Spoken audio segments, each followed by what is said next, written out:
Magandang araw po, welcome po sa aking channel of 9TV.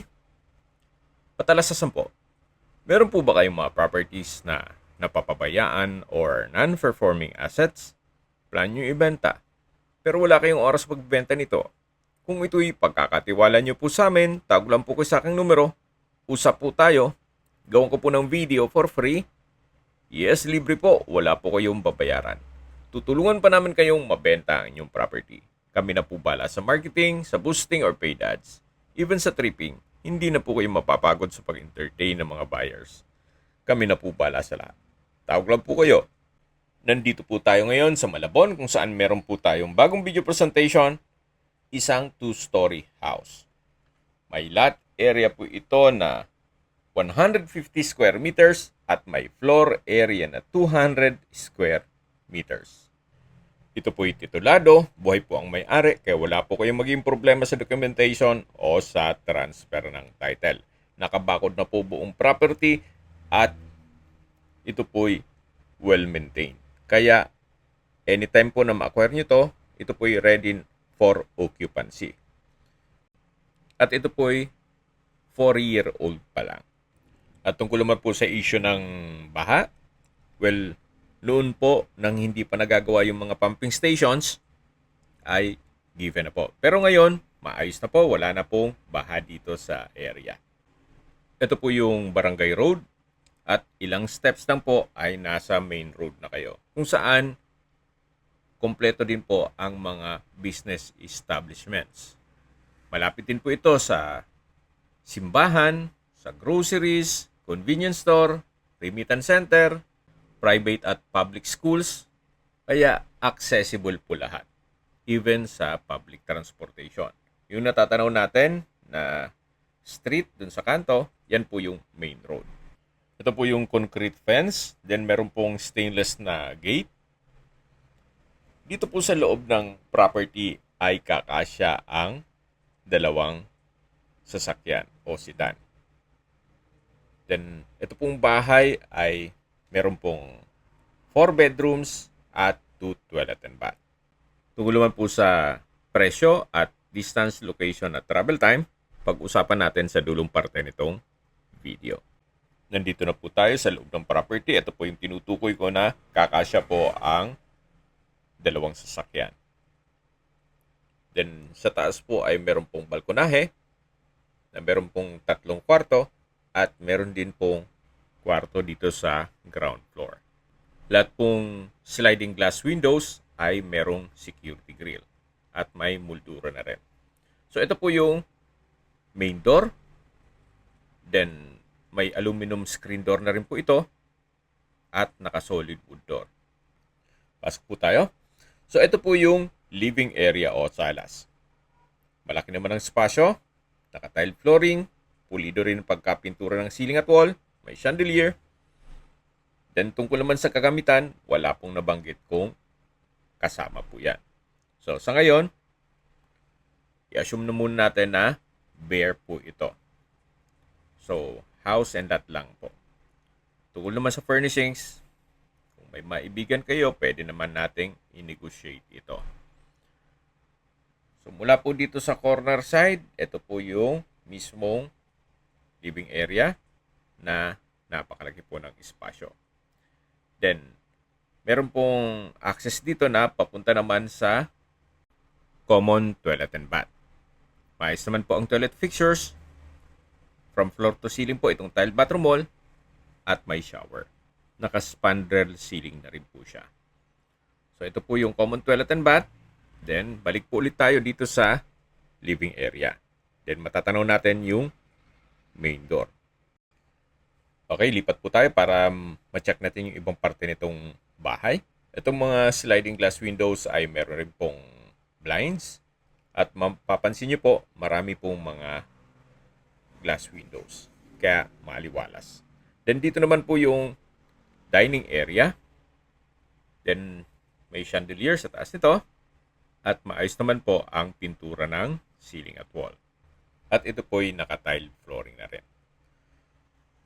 So, mula po dito sa dining area, ito naman po yung bathroom.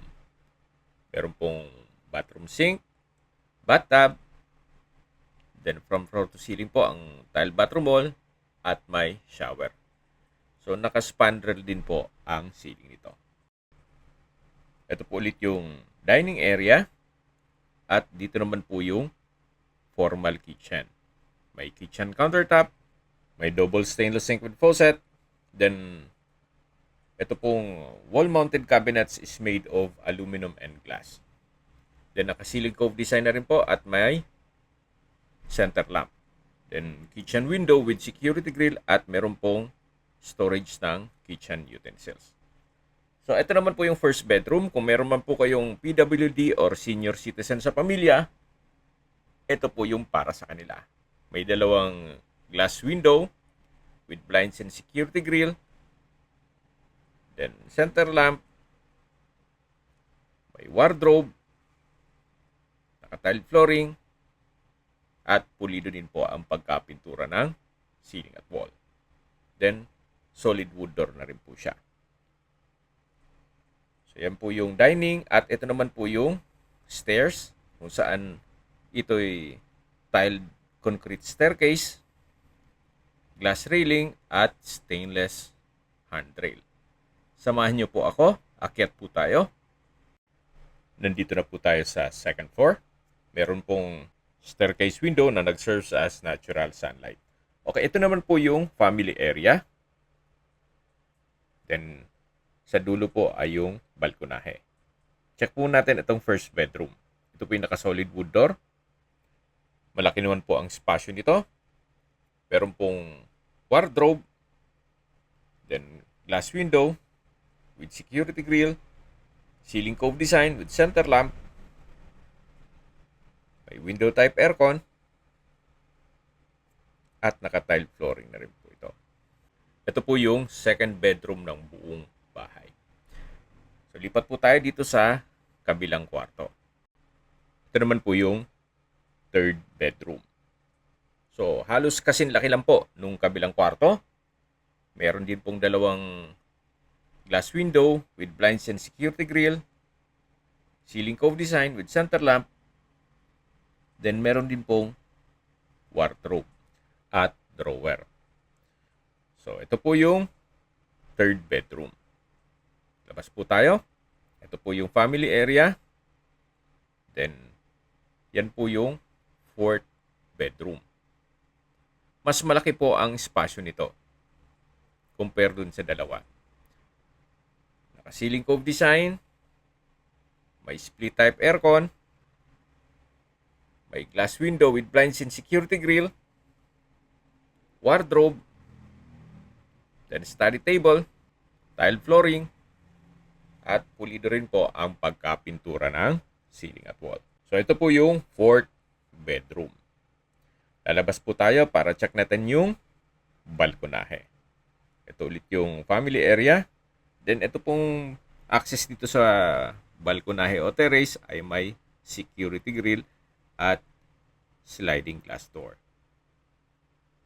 So mula po dito hanggang dun sa dulo ang balkonahe.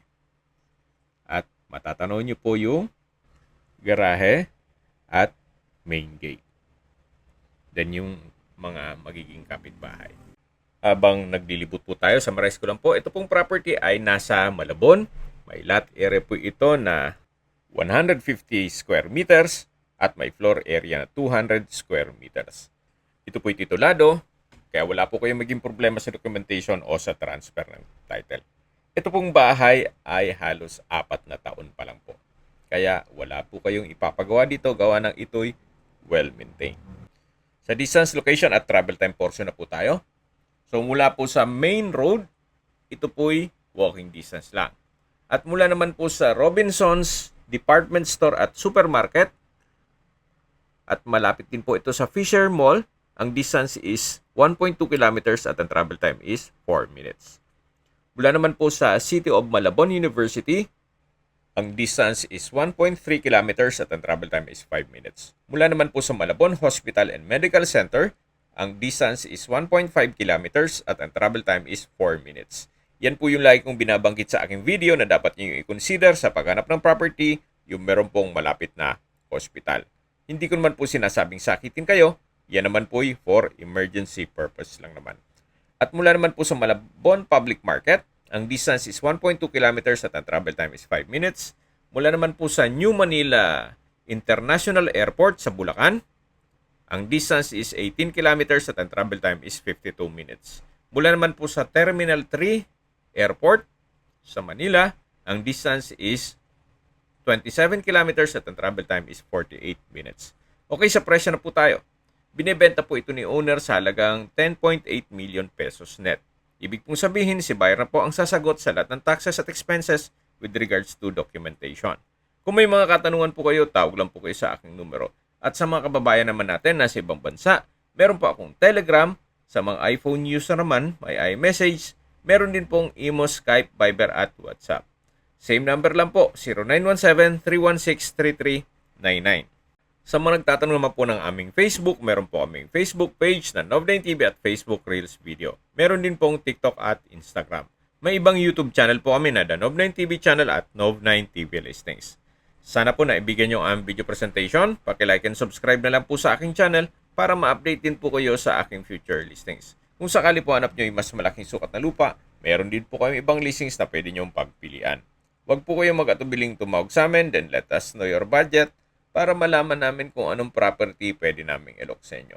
Sa lahat pong viewers, subscriber at nagtiwala po sa amin, salamat po sa suporta. Ingat po kayo lagi at yung pamilya.